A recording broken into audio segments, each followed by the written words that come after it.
She's not guiding me, and neither is she. I gave him a wireless microphone. That should help. It should help a little bit. So how are you doing today, Joshua? I'm high.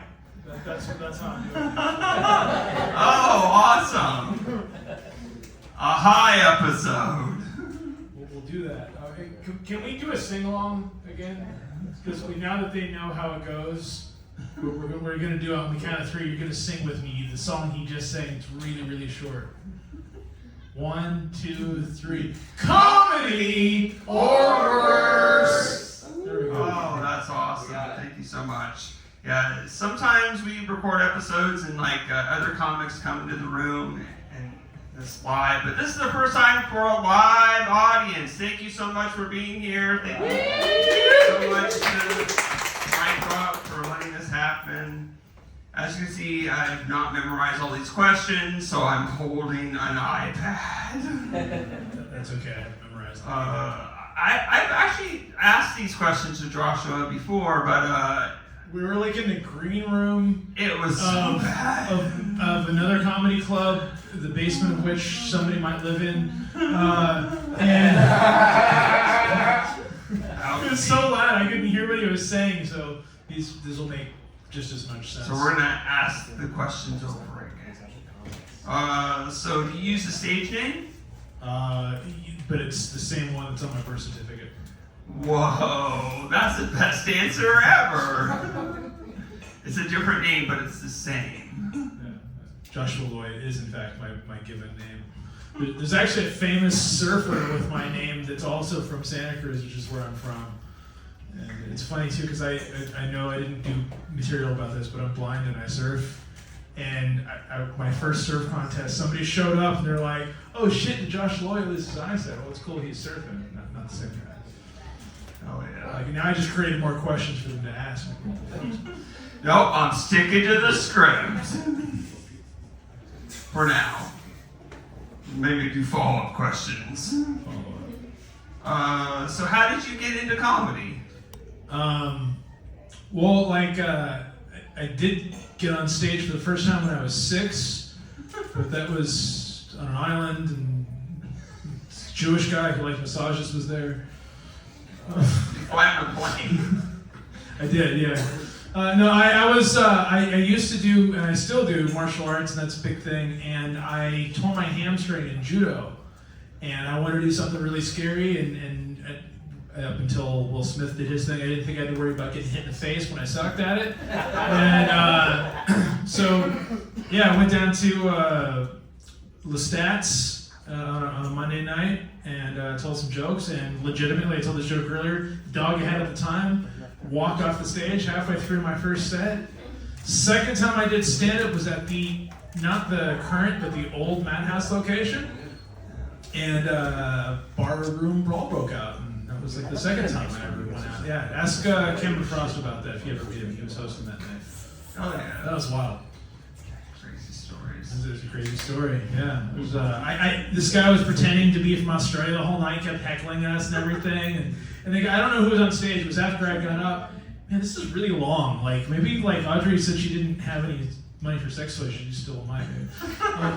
But this guy, he's and this guy over here, like this, and then he swipes the microphone. The guy swipes the microphone out of the guy's hand. I got this described to me after, but my wife walked me up earlier.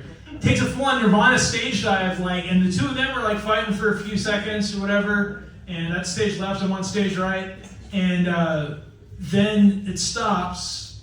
And then his buddy, who was also not from Australia, who was from Mission Valley, he decided to attack the security guard. He thought that was a good idea.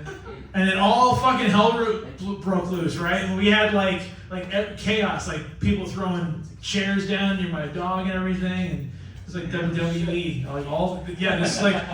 they actually, who's the guy, Leonard Bernstein, whatever the guy was on, Cameron's old enough. Anyway, Cameron Frost, ask her, whatever. That was a wild time. Because people who do stand-up are very well-adjusted and stable. Every week I have to be adjusted.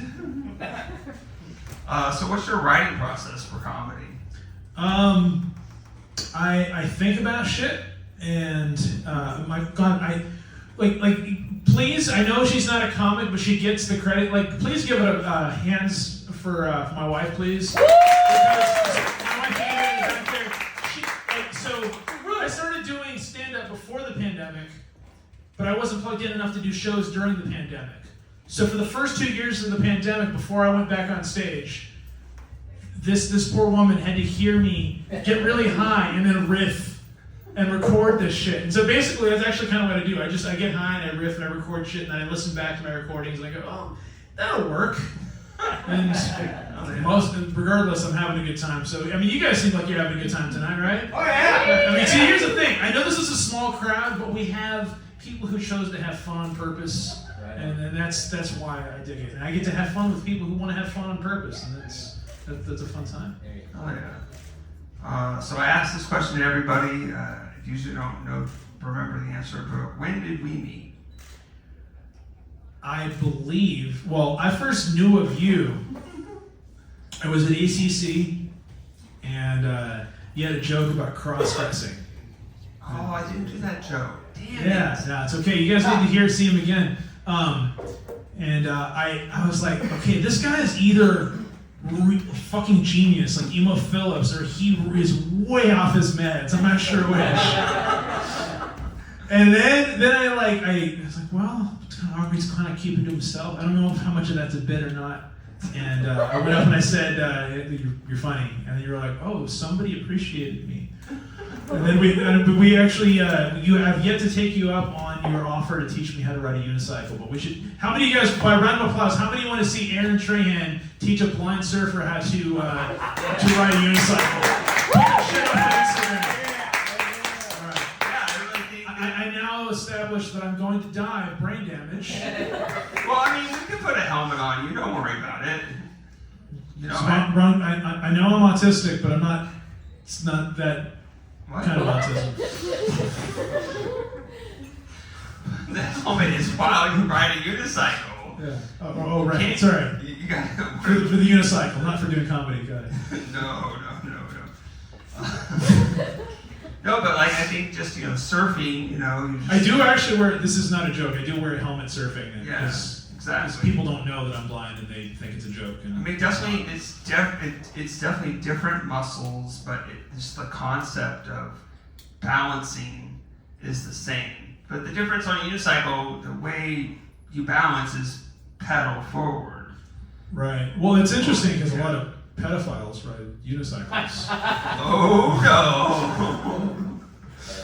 I'm not making any accusations. No, still not a pedophile. Yeah, that's good. Right, that didn't get awkward at all. Sorry, folks. I forgot there are people here. I can't see you, so I just thought you were part of the mushroom trip. Let's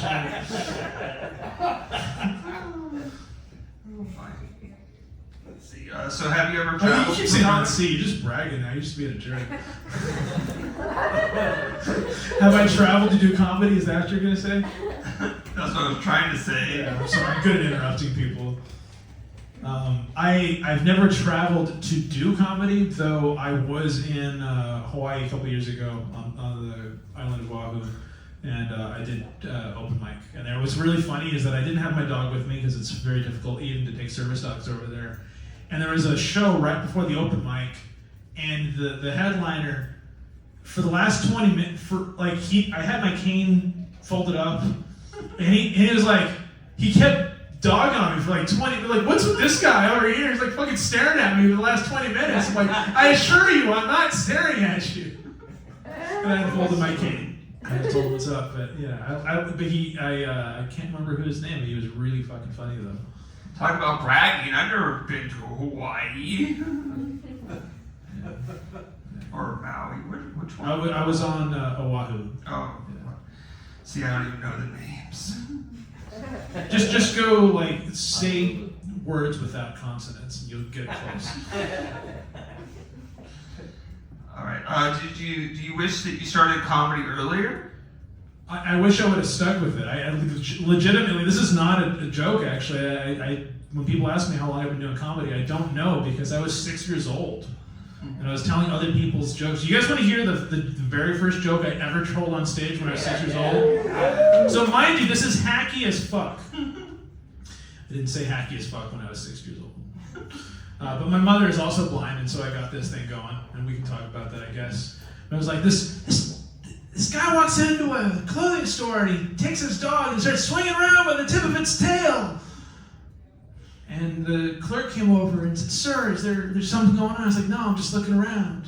I told that at 6 years old. So mind you, at 6 years old, when I was in first grade, that fucking killed. Fuck you guys. I was 6. When you're 44, it doesn't ring quite the same. It's also not my joke. I stole it. Well, we won't give credit. That's okay. You know, the funny thing is I did actually meet Carlos Mencia once. No, this is true. Somebody wanted to show their support for me being a stand-up comedian, so they bought me tickets to see Carlos Mencia. And he was really nice, but the weird thing is that 2 weeks later he was doing material about how he almost lost his eyesight when he hit himself with nunchucks. That part's not true, but the meeting Carlos Mencia is. All right. So, do you have any? What's your goals in comedy? I'd like to get paid more. Honestly, I don't know how to book shows because here's the thing, I didn't know I was autistic until a month or two ago. I suspected. A lot of people suspected. But I'm comfortable on stage because there's rules to it. But I don't know how to make connections with people and book shows and stuff. It's a fucking miracle you got me on here. So figuring out a way to do this more regularly and talking about stuff, because I like having fun. You guys are a fun crowd. I like having fun with people, and if I could do this more regularly, put out my own special, fucking call it I Don't Know. We can call it I Don't Know or whatever. We'll see what's up. But I'd like to just keep going because I'm having fun with it. Oh yeah. Okay. So we don't usually have an audience, but do we have any questions from the audience? Yeah, for sure. Anybody? What's your favorite color? Silver. Actually, there's a comedian, Matt Eisendrath, who he's also a lawyer. I'm roasting him at the Comedy Store at some point. I'm not supposed to promote other gigs, I'm sure. But he used to do this bit where he would ask the audience, the count of 3, to say, "What's your favorite color?" And I would say silver every time because I saw it before. And he came up to the bar one time after the show and he was like, "Dude, you were fucking with me the whole night. I couldn't even do the rest of my show because I answered silver." So yes, the answer is silver. And the reason that has meaning is because I did see before. So you're good. You're good. Oh yeah. Thanks for participating. Yeah. All the other comics that were on the bill are like, "Why the fuck didn't you just give me more time? This is so much less entertaining." Well, I'm sorry, but it's a themed show. It is your show. Do you got anything to say down here? She's gonna try to eat it or something. Oh my goodness, that's funny. So let's see. Oh yeah, I'm telling you, you're bragging. You're bragging. Yeah, that's my Let's see. Fucker. Let me stall. So what's your earliest memory? I was 2 years old. I actually thought about this recently. It's funny that you asked me this now. I was 2 years old, and as I mentioned, my mother, she is also blind, and was blind when I was growing up. And I remember reaching into the bag where she kept the dog food, and my first real early memory is eating dog food. Again, how I only figured out I was autistic 2 months ago is fucking beyond me.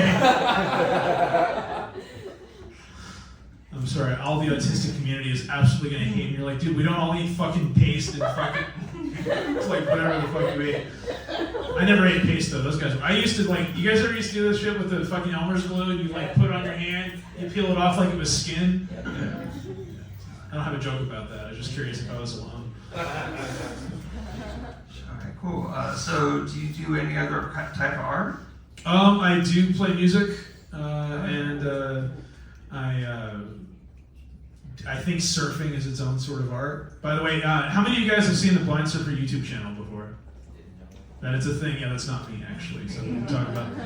I won't use this as an excuse to do more material, but I did make an appearance on the channel recently. But surfing is a beautiful thing, and I like playing music. I like writing, like stories and stuff. I haven't really released too much of that though. Yeah, you got a lot of cool hobbies. Like Jiu-jitsu. Jiu-jitsu is a thing. Surfing, comedy. And worse sometimes when Callback. Yeah. So, where did you grow up? I grew up in Santa Cruz, actually. I believe, fun fact, as I learned from the episode Audrey was on, she started doing stand-up in the town where I grew up. Oh, yeah. Yeah, in Santa Cruz, California. It's a fun place. But I've been in San Diego for like 20 years. I'm older than probably most of the people in here. Maybe not. 44, whatever. Cool. So, would you ever do a character on stage? It depends on how the character was.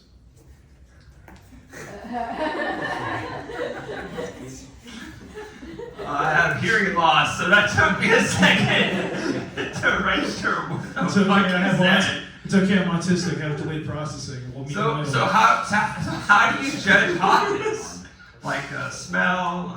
Sound of your voice, you know, Sound of voice. this is going to get really awkward because my wife is also in the audience. But No, she laughed. Don't worry about yeah, it. no, it's okay. It's a wonder she hasn't left me. But like, no, it's for me, it's personality. Does somebody give a shit about their what they're doing? You know, in their life. Like, are they? Like for me, like this is so highly subjective as to what hot is, right? Like, but for me, like you have some confidence in yourself. You find some things that you rock, and you move around a little bit because obviously, like for me, you know, the jiu-jitsu, the surfing thing, I like somebody who moves a little bit. You know, doesn't mean I wouldn't, if the circumstances were different, date somebody who is quadriplegic. But you know, just assuming you have the capacity to move, you know. Oh yeah. Sound of voice. By the way, I don't care how hot you are. If the sound of your voice is annoying, it's not happening. Sorry. Not happening. All right, I think that's all we have time for. Thank you so much. One more sing along. 1, 2.